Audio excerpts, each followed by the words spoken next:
দেখেন, সেনাবাহিনী মানেই গণহত্যাকারীরা না, সেনাবাহিনীর খুব ছোট একটা পাওয়ারফুল অংশ। আই রিপিট, তারা সংখ্যায় খুব কম কিন্তু প্রচণ্ড পাওয়ারফুল।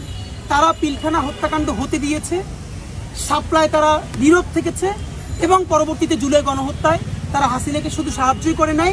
এই যে হেলিকপ্টারের লিথান উইপন উঠলো, এইটা তো পুলিশের নাই, এটা তো আর্মি থেকে এসেছে।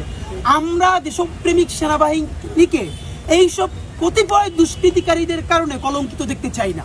এই সেনাবাহিনী আমাদের গর্বের সেনাবাহিনী, যারা আমাদের স্বাধীনতা সার্বভৌমত্বের ভ্যানগার্ড। সুতরাং আমাদের কাজ হলো এই যে সেনাবাহিনীর ঊর্ধ্বতন কিছু কর্মকর্তা যারা দিল্লি এবং হাসিনার দাস, তারা আমাদের যে অন্যান্য জুনিয়র অফিসার ভাইদেরকে ব্যবহার করে বাংলাদেশকে সেনাবাহিনীর মুখোমুখি দাঁড় করালো, আমাদেরকে তাদের বিচার করতেই হবে। আমরা যদি এইবারে বিচার করতে পারি তাহলে বাংলাদেশ দাঁড়িয়ে যাবে, আর যদি বিচার করতে না পারি তাহলে বাংলাদেশ কিন্তু আর কোনোদিন ঘুরে দাঁড়াবে না। সুতরাং অবশ্যই তাদেরকে বিচার করতে হবে।